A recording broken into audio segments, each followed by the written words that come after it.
it would appear that we are living in a drug-conscious and a drug-using society. The key ingredient in magic mushrooms, psilocybin, may be the perfect aid for certain mental disorders. Very impressive reductions in PTSD symptoms. Complete cessation of their OCD symptoms in hours. Shedding the past and the controversial history of these drugs. MDMA was first used in therapy. It is a drug that allows people to be free of their fear and to face up to what bothers them. You're a nice man. I like you. I love you. Have been trying to demonize ecstasy for a long time. I do think that the penalties are much too severe. Let's see if I can still make a straight line. But we mustn't let government policy dictate medical research. That is unethical. The law must be obeyed.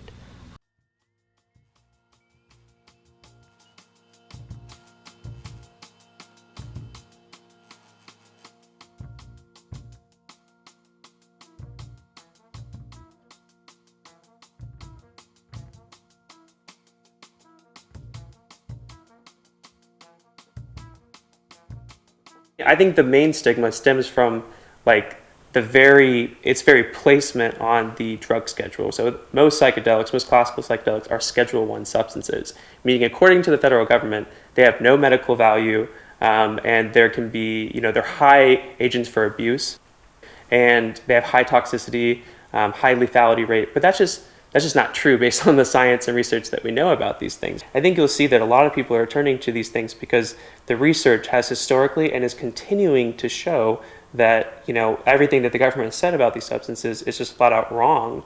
And, they're finding that these things can be very efficacious if used in the right settings.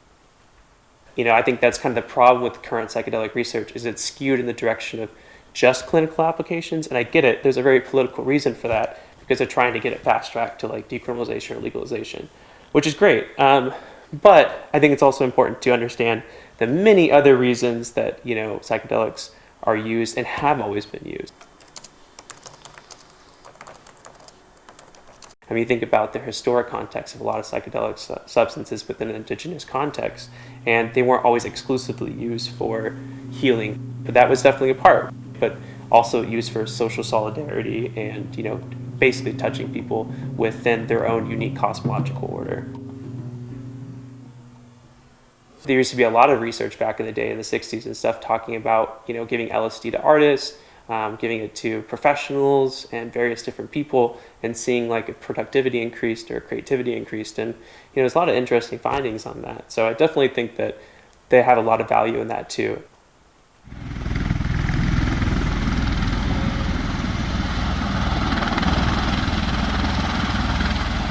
We've been in non-stop war mode for so long. Well, that produces a lot of people, a lot of veterans coming home with PTSD.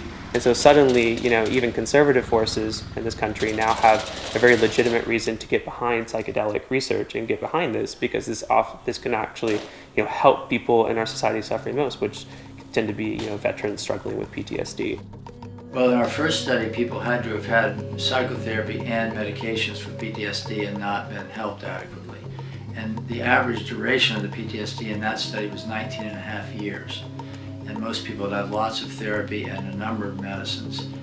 Once they got MDMA-assisted therapy, 83% of the people who had not responded to other treatments responded to MDMA versus 25% with the same therapy but without MDMA. Went to Iraq in 2006 and 2007. When I got back, I was diagnosed with PTSD. Ayahuasca is a way to give relief to those who are suffering. At the VA with these medicines, antidepressants, sleep aids like Ambien, they don't mix very well. And there's really not a whole lot of psychotherapy being followed up with that. I remember during the therapy, one of the first things I said when it kicked in was, this is what I've been looking for. I reconnected with myself. I did a lot of internal work, and afterwards it was like a huge weight was lifted off my shoulders. I had all this access to my mind, and I could control where I was thinking and going and look at things differently. It's just, here's a pill, here's another pill. Here's a Band-Aid, yeah. The ayahuasca, the medicine, just a way to, instead of sweeping your dirt under the rug, You know, these medicines force you to take the rug outside and beat it with a stick until it's clean. And that's how I prefer to clean my house.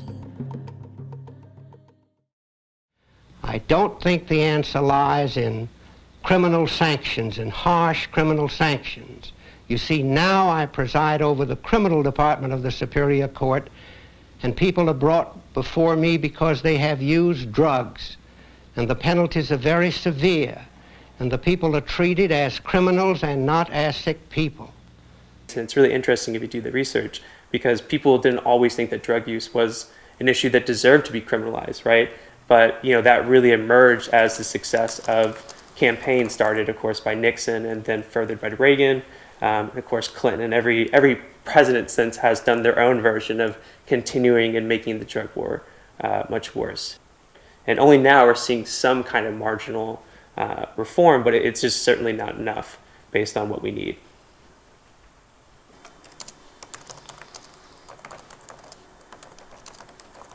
We finally have the first ever psychedelic research center that's been developed in Johns Hopkins. We finally have, you know, Oakland and Denver that actually pass entheogenic decriminalization.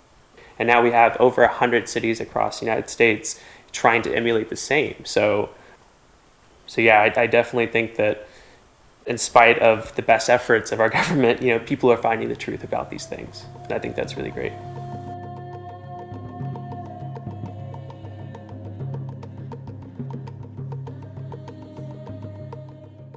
This week, Denver became the first city in the nation to decriminalize magic mushrooms. Backers of the initiative touting it as a therapeutic drug.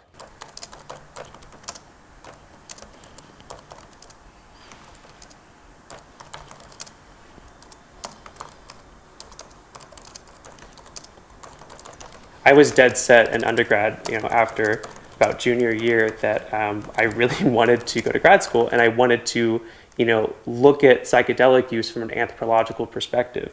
So that was the basis of my master's thesis research. And I realized that the whole point of why I'm doing this is to bring greater support and awareness for the people that do psychedelics in non-clinical and other contexts, right, in naturalistic contexts.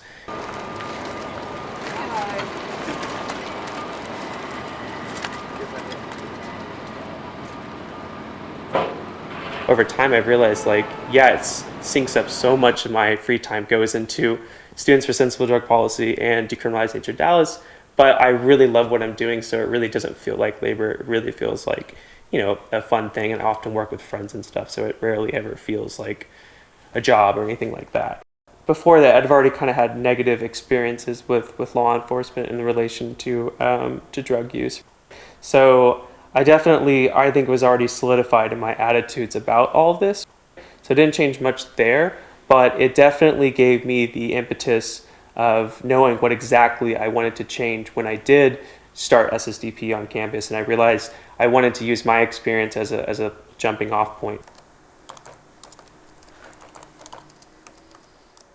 Something that always haunted me after that experience is that I realized the only reason why I was able to stay in school was because I had the financial and emotional backing of my family. And I know a lot of people don't have that privilege or aren't as lucky. And so I was always just like, you know, damn, I really hate that those people can't be represented here. And, you know, I never was really feeling like, you know, the power to do something about that as an undergrad. But once I became a grad student, I was like, you know, I can own this. You know, this is something I can take ownership of.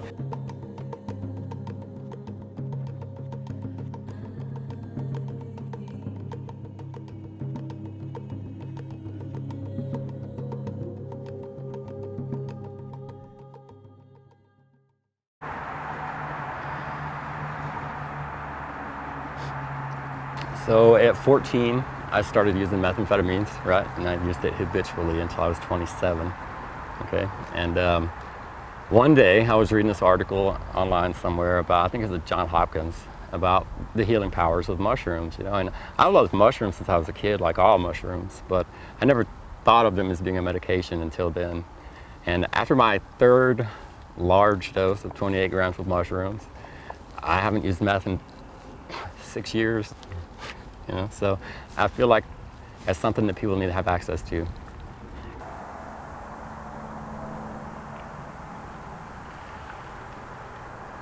So I've taught probably 200 people, all of my friends, about mushrooms. A lot of them are growing them now and hunting on their own. So my definition of misuse would be similar to the way they treat people in the medical facility for depression or anxiety. You know, you're taking these things to cover something up. But with these psychedelics, you're not covering things up, you're uncovering things that you maybe not even realize that you need to address, you know. And sometimes it's terrifying. But the bright side of that is you see positive change after that.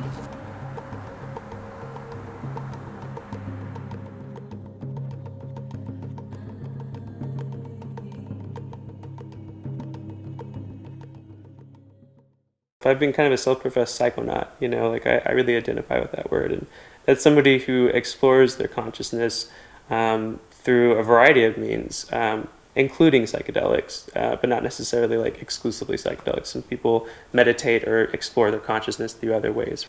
But for me, in my experience, it's always been through psychoactives. So I think that in of itself can be a reason. But I guess my other reasons have been, over time I've noticed that it is kind of therapeutic in many ways. I used to be somebody who was diagnosed with ADHD and have never been diagnosed, but I've always dealt with a lot of anxiety. So I found that my use of psychedelics and cannabis too have been really helpful with getting me off of the medication that I was using and helping me learn how to deal with my problems through behavior modification and other things like that. But those are things I learned through having experience. It's almost like if I can have an experience and learn how to overcome adversity and problems when I'm having the experience, it tells me a lot about and helps you reassure me that I can do those things when I'm not in that experience. Yeah. Converging lines of evidence suggest that there's a hyperactive brain circuit comprised of regions of the brain in blue that generate thoughts and pictured here in yellow generating motor behavior. And it causes this hyperactive thought control circuit without a stop signal. I know, for instance, people on the schizotype spectrum of disorders, they may not be prepared or ready to have like a psychological trip.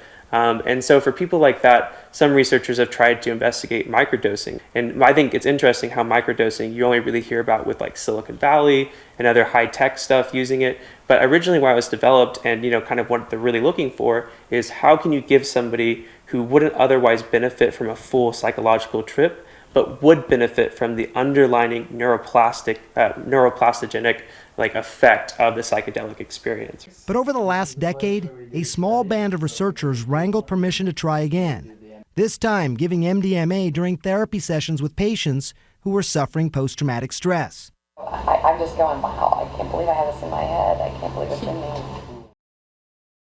What psychedelics do, most psychedelics decrease the blood flow to the default mode network. And so that's basically the neural correlates in your brain that kind of connect to your waking conscious self. This is the part of yourself that have all this stress and anxieties and all the kind of parts that make up your personality of who you are. I mean, intuitively you think less blood flow there, you know, why would that make you more aware, more, you know, in the moment? But what's happening is your blood flow decreases from there, and then you start creating new neural connections to different parts of the brain that don't normally speak to each other. That explains why there's visual or auditory distortions, because different parts of the brain that don't normally communicate are now full communication. And so that's both very experientially fascinating, but it's also potentially like extremely therapeutically beneficial, especially if you subscribe to the idea that a lot of psychiatric illnesses and stuff are basically a result of, you know, neurons basically being stuck in a certain way. And so this could be, you know, they're considered neuroplastogens, so it can actually fix or, you know, create new neural connections within your brain.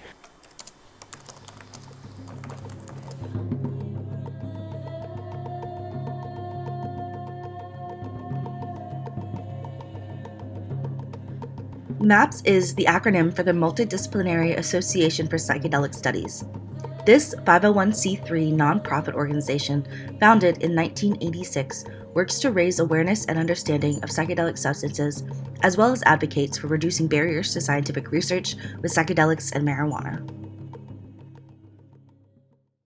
Decriminalization is simply removing the criminal sanctions against people that do psychedelics, which is different than legalizing, because legalizing actually, would set up a mechanism for there to be a regulated sale. So in the decriminalization model, sales are still illegal, but specifically, I should clarify that in the Oakland resolution, which is what we're emulating, we specifically include in there that we want to deprioritize the arrest of people that are non-commercially cultivating, distributing, manufacturing, making these things, right?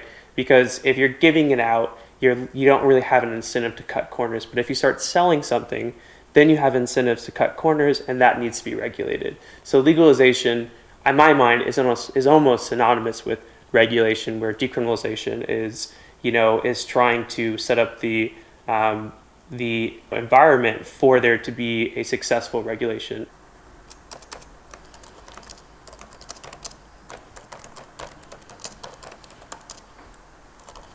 I mean, as of now, this is arguably the single most important thing in my repertoire, just because it so perfectly aligns with my personal convictions, but also the policy beliefs I have, and also the interactions I've had with other people in these communities who aren't able to get access to these things. All those experiences and all that suffering that's not getting mitigated against, that's really been kind of my drive for why I'm doing this and why I'm so passionate about this, because people that would really stand to benefit from these things can't get it right now for the vast majority of people.